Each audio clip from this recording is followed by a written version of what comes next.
If you're watching this video right now, it means na na-upload na siya ng admin ko as per my instruction.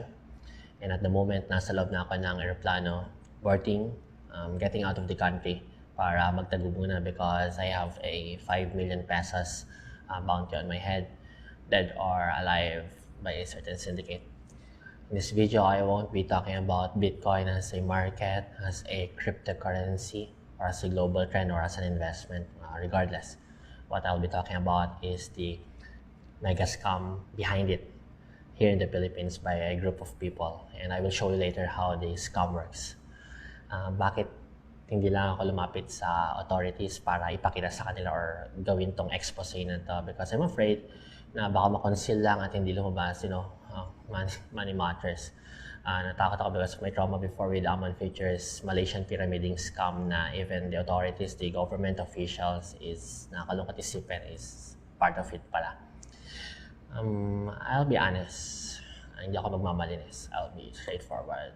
I feel like I became part of this because a few months ago, knowing me, they approached me and we had a series of meeting and nakapag-contribute ako ng ideas, knowledge, and even gave certain resources and connections with the entire system, with the entire scheme na nakakalungkot isipin na the system where I became a somehow co-creator, ako mismo ay naging biktima nito because I took 34 million pesos from multiple investors and they took it from me. So, wala. That's why andito ako ngayon doing this video, doing this expose. Now, I will show you how the entire scheme works. So now, how does the entire scam or entire system works? First, nagsisimula ito, naghahanap ang syndicate of multiple operators. These operators, they have their own system. Sometimes they have their website na you have your own account na mag-login ka, then makikita mo yung income mo doon, makikita mo yung value ng pera mo, value ng investment mo doon na lumalaki every day, every week, or every month, nadadagdagan ito. Or some naman, very, very basic lang, they're using social media, particularly Facebook, in executing their own operations. These operators, they have a lot of agents. These agents, ito na yung nakikita ninyo sa Facebook na nagpo-post sa mga status na sinasabi na Bitcoin everywhere. Na these Bitcoins na sinasabi nila, they will tell you na pag nag-invest ka ng 10K, ganito yung pera mo after 15 days, after 16 days, after 7 days, 30 days. I know you're very familiar. Lahat kayo very familiar with this one dahil sobrang trench right now. Dahil ang daming kumakagat talaga Because Bitcoin, kumbaga sinasabayan talaga, and using Bitcoin as a front, makikita nyo na ganito percentage, different percentage. So how does it go?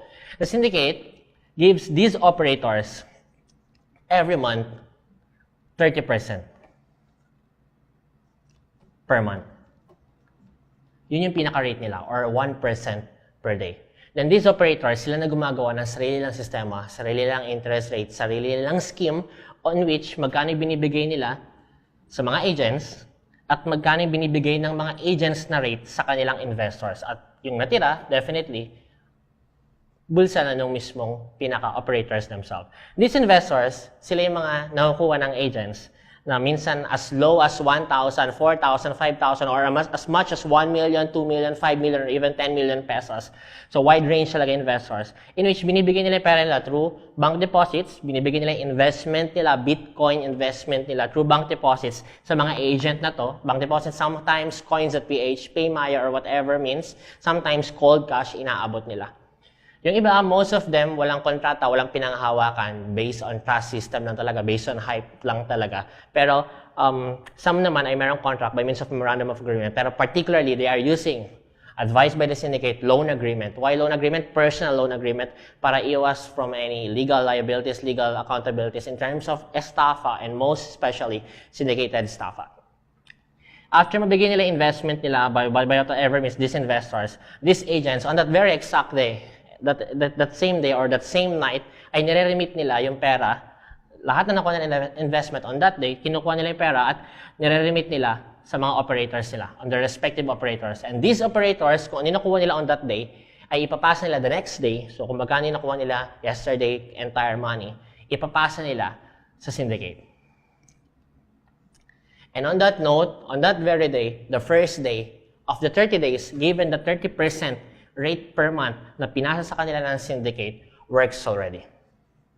So nagsimula na, count na siya ng day 1. From that day 1, bibilang yan 30 days. After that 30 days, kung magkano yung pinasok na gross investment na niremit nila on that very day, on the 30th day, yung 30% ng gross investment na yun shall be given to them. Again, through cold cash, bank deposit, coins at PHP, or by whatever means, by the syndicate, i-release sa kanila. So the payout is being released on the 30th day. So ibig sabihin, everyday may payout. Why? Kasi everyday din sila nagre-remit. So ibig, kada mag-mature yung 30 days, kung magkano yung pinasok nila, niremit nila sa operator na amount, 30% of that gross amount ay pinipayout sa kanila on the 30th day. On the 30th day, syndicate, forward na payout. Pagka-payout, these operators, given the percentage, I don't know kung anong klaseng percentage or anong usapan meron sila with the agents. Sabi ko sa inyo, for each and every operator, ay iba ang kanilang sistema, iba ang kanilang rates, iba ang kanilang scheme. Iba rin, minsan iba rin yung araw, yung iba 7 days, yung iba 15 days, yung iba 16 days, yung iba 20 days, yung iba 30 days. Depende sa mga operators. They pay out through their agents, at yung rate na naiwan sa kanila from the 30% ay binulsa na nila. From their agents, kung magkano naman yung pinasa ng agents sa kanilang respective investors, yun naman yung pinipayout nila by all means possible, then bank deposit, cold cash, pay, Maya, coins at PH, going back to their investors.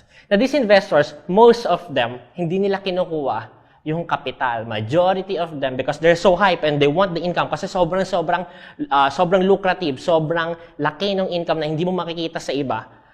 What they will do is to retain their capital, ROI nila, hindi mo nila kukunin. Ang kukunin mo nila yung interest nila. Worst nito, yung iba, hindi na kumukuha ng interest. They keep on rolling it for every maturity ng kanilang investment. Kung how many days ang napag-usapan nila, lahat yon, yung interest na income, compound interest sa sobrang laki, minsan as low as 10% and as high as 20%, sometimes 25% pa, ay niro-roll nila ng niro-roll. So, ang nangyari, walang payout, binabalik lang din nila. Balik nila sa agent, balik nila sa operator, this operator, balik na naman sa syndicate. So, that's every 30 days. Now, after 30 days, or every day na naman, kada mag-mature 30 days, different investments, ano na naman mangyari? The cycle goes on and on and on. Paano mangyayari? Si investors and more investors pa. Investors and more investors pa na nahihikayat nila na nakukuha sa HYIP marketing sa Facebook because of their word of mouth, different investors, lumalaki yung volume or population ng investors na nagpapasok with these different agents na lumalaki at dumadami rin. Dumadami rin ng mga operator in which pasok sila ng investment sa agent, pasok sila investment. These agents remitted to the operators remitted to the syndicate. 30% per month, stick with it. First day, count, second day, third day, fourth day, fifth day, sixth day, up to the 30th day, payout na naman si syndicate. Pagka-payout na naman si syndicate, payout here. Balik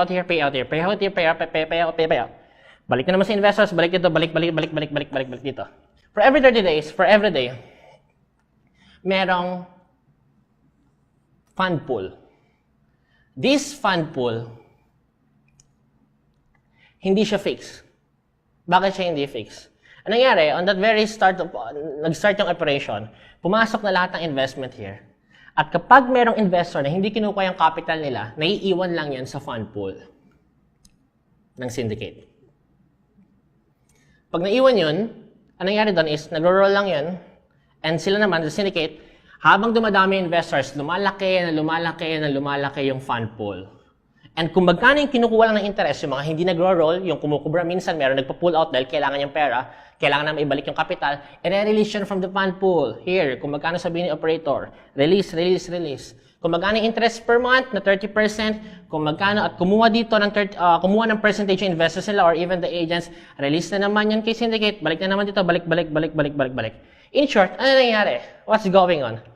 Ang pinangbabayad lang din ng sindikato, the Ponzi scheme na tinatawag, the pyramiding scheme, ang pinangbabayad lang din mismo ng sindikato is the money or the investments being taken mula sa mga bagong investors, dumadami na naman yung investors, they release 30%, release kung magkano percentage ni agents, release na naman sa mga investors, at pasikot-sikot lang. Pero take note guys, take note. While the system works as a cycle, because it's a scheme, definitely, Ponzi scheme na paulit-ulit lang each and every passing day, each and every 30 days, each and every day na dumadaan, paikot-ikot lang ng cycle, take note. The moment na malalaki yung mga investors population, dumadami at dumadami sila, lumalaki na lumalaki yung fund pool, pero because it's a scheme, paliit ng paliit yung nare-release na pera. Kasi nainganyo yung tao, they want to roll. Hindi na namin kukunin yung interest namin. Roll pa namin yan para mas malaki pa. They roll. The moment they roll, lumalaki yung fund pool. Walang anything. It's just a clear scam. Lumalaki yung fund pool. The moment lumalaki yung fund pool, and it can be liquidated based on the cycle and also with the behavior of the investors. Natansyado na ng operator, agents, and even the syndicate themselves. Magre-release na ng pera. Paano nila iti-take out yung pera nila? Saan ba nakapasok yung fund pool? This fund pool ay dinideposit ng syndicate to different export trading companies. These export trading companies, dinideposit pera. Bakit dinideposit pera? Because these are millions already. If I'm not mistaken, as of this moment, as I speak right now, 700 million ay fund pool ngayon. Being taken away from different Filipinos. Yeah, may mga nakikinabang pero it's a scam. Definitely it's a scam na puputok one of these days.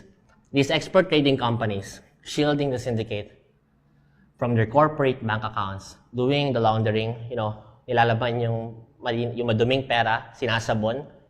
That's why they call it laundering, para maging malinis yung pera. They take it as parang like export transactions, import transactions. Pagpasok ng pera dito, malinis yung pera. And the export trading companies, nakasabwat ng mga sindikato, they're taking 10% of the entire fund pool for every laundering that they're doing. How do they release it? Two ways. They have two means. The first means is to draw out the money via wire transfer to their import trading companies na tied up abroad, whether Hong Kong, Singapore, Malaysia, wheresoever. Wire transfer by means of a transaction, import or export transactions, and throw it away offshore. So that's the first way. They throw it away offshore to the corporate bank account sa ibang bansa na magiging dollars na. So, ewan ko kung ano yung usapan nila dyan. So, maybe a 10% share is also being given to this particular tie-up company of the export trading company here in the Philippines na pinoprotektahan yung parent syndicate and being laundered. The moment they throw it here, the syndicate throws the person kung paano paprosesin yung pera nila at mapunta sa kamay nila. The second means is this particular company buys physical gold from the black market,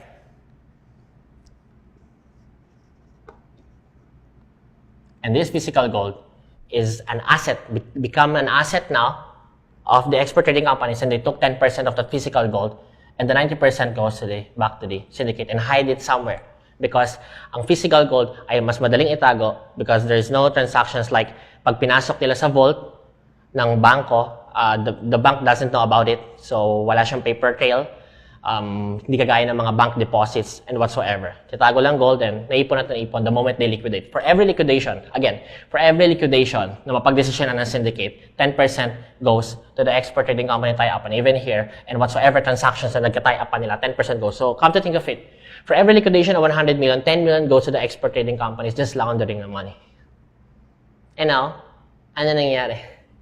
The moment they liquidate, safety na yung pera. May matitirang konti dito for payout. But again, the moment na dumadami investors, lumalaki ang investors population. Ang nangyari is that the liability, also with the agents, also with the operators, so 30% per month of the syndicate ay lumalaki ng lumalaki. So what they need to do? They need to take more investments, more and more and more investments para lumaki na lumaki fund pool. The moment na pwede mag-liquidate, liquidate na naman, 10% goes to it. Cash in, pasok na naman sa kanila, tago na naman nila pera, bulsa, bulsa, bulsa. More investment, more investment. And ending cycle. But this will end one day. One day. Puputok na lang ito. Na the entire fund pool, wala na pumapasok na investment. The investors' recruitment or the agents' recruitment, the operators, mag-i-stop lahat. Wala na papasok na investment. And on that day, pagputok nito, naipasok na, na-launder na lahat ng pera, naipasok na syndicate. And on that day, nga lahat ng investors. Pero paano nila gagawing exit plan na wala masyadong eskandalo, na the blaming the operators and the agents and everyone else? Paano? At the very first day, front nila yung Bitcoin. Why? Because Bitcoin is a global trend right now. Sobrang grabe yung hype and the increasing value of it na talagang sobra, very phenomenal in the world history, in the global financial market. It's a very, very phenomenal na ang sarap sabayan kasi mas madali kang makascam using it as a front. Pero the moment that the bubble burst of the legit Bitcoin currency in the entire world at bumaksak na yung value niya, mag-plunge down na siya, doon nila sasabayan and that becomes the exit plan. Para mangyari, papalabasin nila na nalugi. All the investors in the entire world ay nalugi and kasabay nito na malugi sa investors. So that's the exit plan that they have. But come to think of it, lahat na na-explain ko, that's how it works. Makita niya lang sila sa status, sa Facebook, parang napakaliit lang siya na sistema na nakahikayat. It's a Bitcoin, Bitcoin, Bitcoin, Bitcoin. Pero there's a system that works and sadly, it's a mega scam operating inside our country, here in the Philippines. So, that's it guys. The mega scam. Bitcoin? No. It's really just a front. It's a scam. It's a scam. And Bitcoin is being taken advantage by this syndicate. And guess what? Guess what? Ito yung sad reality. You're part of it. Kahit ayaw mo, you're part of it. The moment you're supporting it, supporting your friends, and specifically, if nagpasok ka ng pera or magpapasok ka, you're part of the entire scam. And nakakalungkot lang isipin na at the end of the day, pumutok na ito, yung mga nasa huli, yung mga nakakilala mo, your family members, or even you, ikaw mismo, will become a victim ng pinasok mo na nakinabang ka at first without you knowing that the entire system is pure scam. Now, the question now is that bakit ko ginawa itong expose na to? What's my purpose? Though just kailangan ko lang ba ng publicity or whatsoever? I'll be straightforward. My life is falling apart now. Daming problema. You know, for the past 2 or 3 months, depression stage ako, you know, financially, hirap na hirap, you know, because of the 34 million na nagka-problema recently. That my personal investors ay, syempre, naghahabol din with the money. Domino effect. Just like kayo, pag may financial problem kayo, sa akin, it's different. Pinasok ko to eh. My life is really falling apart now. I sent my son para maiwas ko siya sa lahat ng gulo, you know, 2 months ago. I don't know what to do now. Now I have a bounty on my head, 5 million pesos. Anytime pwede na lang ako pumlakda. Mabalita, patay na lang ako. So, I feel like exposing this one is a redemption to myself.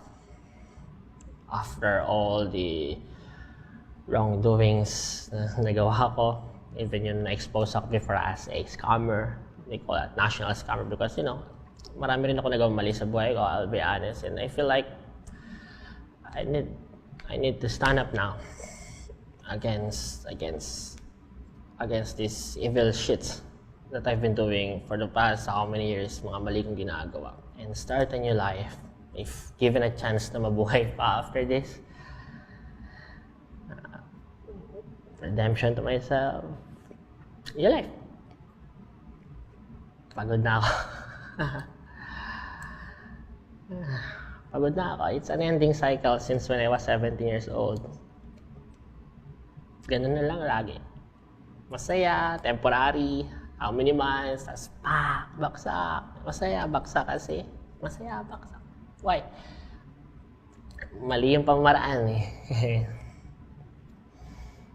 And I need to stand now. I want to stand now. That's why I'm here in front of you. Bahala na kung ano mangyari. Basta alam ko sa sarili ko, I can tell myself now, pag tumingin ako sa salamin, that for the first time in my life, for how many years, I did the right thing. And I want to start a new one. Lumalaki na yung anak ko eh. Gusto ko yung one of these days, maging proud siya sa akin na papa ko yan. I hope makatulong to sa lahat. I hope marami akong masalbang pamilya na pwedeng gumuho because of this scam. Buhay na masira because of this scam. I just hope. And I just hope that this thing na ginawa ko ngayon is the start. Nang pag ginawa ng chance na mabuhay pa is a start for me. A new life. A new Sian Gaza. Thank you. May God bless us all.